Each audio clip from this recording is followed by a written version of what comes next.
Assalamualaikum warahmatullahi wabarakatuh. Bismillahirrahmanirrahim. Alhamdulillah. Wassalatu wassalamu ala sayyidina Rasulillah Muhammad ibn Abdillah wa ala alihi wa sahbihi wa mawalah, amma ba'd.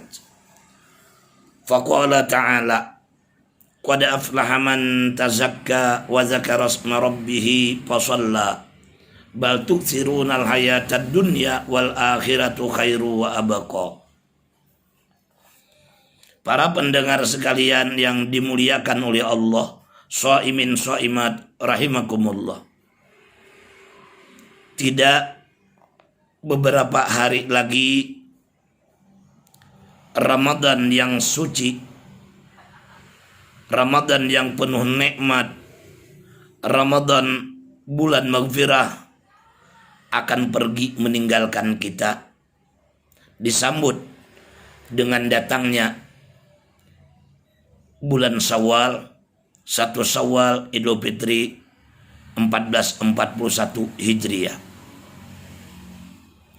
Dengan ibadah Ramadan, puasa, sholat tarawih, tadarus Al-Quran, dan memperbanyak sedekah, insya Allah dosa-dosa kita kepada Allah sudah terampuni dan sudah dihapuskan. Rasulullah SAW bersabda, man shoma ramadhana imanan wahtisaban ghufira lahu ma taqaddama min dzambi. Barang siapa berpuasa Ramadan karena iman dan karena mengharap keridhaan Allah, niscaya diampuni dosa-dosanya yang telah lalu.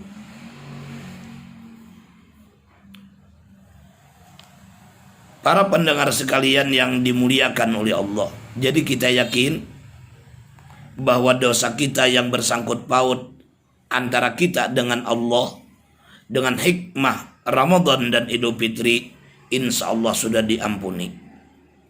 Namun sebagai manusia, makhluk sosial, kita tidak mungkin hidup hanya sendirian. Kita hidup berumah tangga, berkeluarga, bertetangga, bahkan bernegara. Dalam pergaulan kita sesama manusia, boleh jadi ada tutur kata kita yang menyakitkan hati tetangga, hati sahabat, atau hati keluarga. Nah, maka dosa yang bersangkut paut antara sesama manusia tidak cukup hanya dengan ibadah Ramadan lalu diampuni oleh Allah begitu saja. Tidak. Ini harus kita minta maaf kepada orang yang bersangkutan. Atau mungkin saja pergaulan kita di tengah masyarakat, gaya kita, sikap kita yang sehingga orang lain tersinggung, sehingga orang lain sakit hati. Atau mungkin kata-kata kotor kita yang menyakitkan hati orang lain. Nah, mestinya ini kita minta maaf kepada orang yang bersangkutan. Jangan kita biarkan dosa yang antara sesama manusia menempel di diri kita hingga sampai terbawa mati sampai di pengadilan Allah, Qadi Rabbul Izzati wal Jalal. Karena kalau ada dosa antara sesama manusia yang terbawa hingga sampai kita mati, hingga sampai berhadapan dengan Allah di hari kiamat nanti, ini yang melambatkan kita untuk masuk dalam surganya Allah Subhanahu wa ta'ala. Maka pada suatu hari Rasulullah SAW berdialog dengan para sahabat beliau. Dalam dialog itu baginda Rasul bertanya, atadruna manil muflis? Tahukah kalian siapakah orang yang failit itu? Tahukah kalian siapa sih orang yang bangkrut itu? Di antaranya ada sahabat yang menjawab, al-muflisu man la dirhama lahu wala dinara wala mata'. Orang yang failit, orang yang bangkrut itu ialah orang yang habis harta dan perkakas rumahnya untuk membayar hutang dan belum juga selesai, sehingga ia tidak punya harta dan perkakas rumah sama sekali. Uang habis karena bayar hutang, kemudian investasi berharga sudah habis dikarenakan menutupi hutang, bahkan perabot rumah tangga pun terjual dikarenakan habis untuk membayar hutang. Nah, itu jawaban di antara sahabat Nabi ketika ditanyakan perihal orang yang bangkrut. Nah, kebanyakan para sahabat menjawab seperti itu. Siapa banyak duit ialah raja. Barang siapa tidak punya duit, ya dia akan bingung sendirinya. Apalagi di saat lebaran, di mana orang masing-masing ingin beli baju baru, sandal baru, ya, memberikan anak pakaian baru dan seterusnya. Ya. Sementara diri kita tidak punya uang misalnya, kan bingung sendirinya. Nah, jadi seakan-akan uang jadi kendaraan paling jitu bagi orang yang ingin berkuasa, memiliki posisi tertentu. Kalau dia punya uang, besar harapan akan tercapai apa yang diinginkan. Nah, maka ketika mendengar jawaban sahabat tersebut, baginda Rasul ingin untuk menjelaskan, ingin untuk meluruskan apa sih sebetulnya yang dimaksud daripada pertanyaan atadruna manil muflis. Tahukah kalian siapa orang yang bangkrut? Al-muflisu min ummati alladhi yati bi salatihi wa siyamihi wa sadaqatihi wa yati qad syatama hada wa daraba hada wasapaka dama hada ila akhir hadis. Ujar Nabi, orang yang bangkrut dari umatku adalah orang yang datang membawa sembahyangnya di hari kiamat nanti, membawa puasanya, membawa sedekahnya. Masya Allah, artinya ibadah kepada Allah cukup baik orang ini. Namun dia juga membawa dosa, kezaliman yang pernah ia lakukan antara sesama manusia. Wayati qad syatama hadza.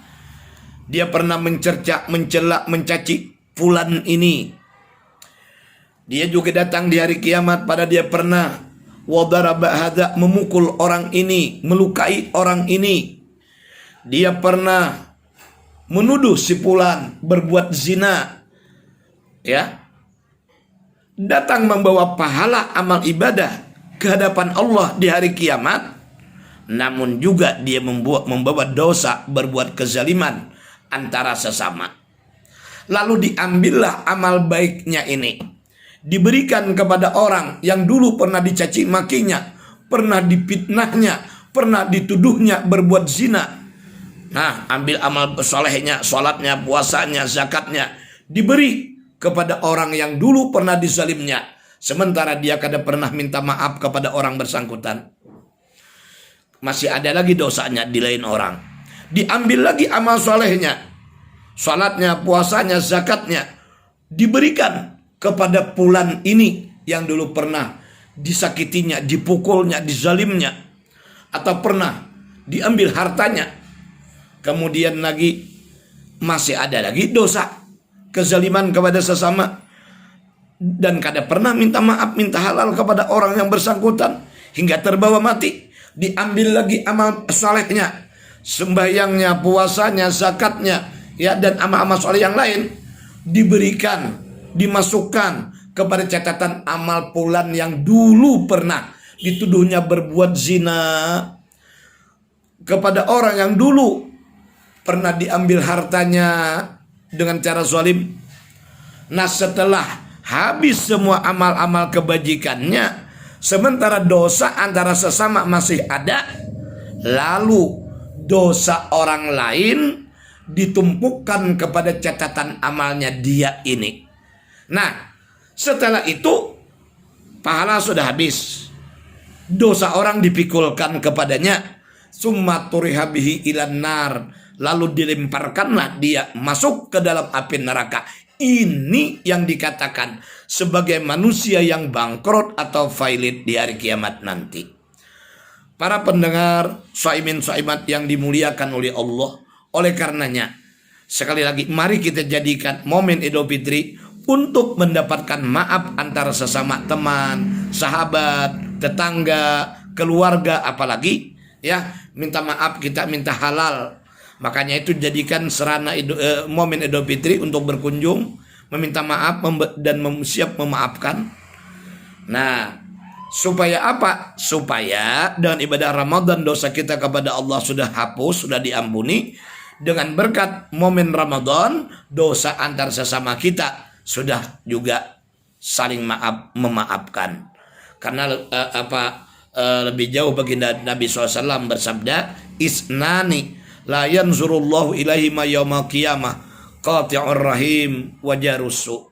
Ada dua orang Allah tidak mau memandang kepada mereka dengan rahmatnya, dengan kasih sayangnya. Ada dua orang Allah tidak mau memandang mereka dengan rahmat kasih sayangnya pada hari kiamat nanti. Pertama, qati'ur rahim, orang yang memutuskan hubungan keluarga. Yang kedua, wajarusu, orang yang jahat dengan tetangganya.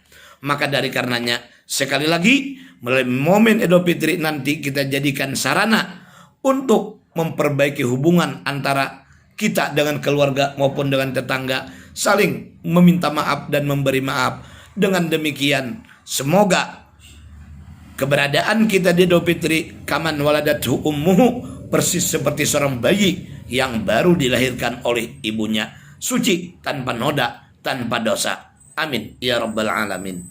Demikian ceramah yang dapat kami sampaikan, semoga bermanfaat bagi kita sekalian. Wallahu a'lam bishawab wa ilaihil marji'u wal ma'ab. Wallahul muwaffiq ila aqwamit thoriq. Tsumma assalamu alaikum warahmatullahi wabarakatuh.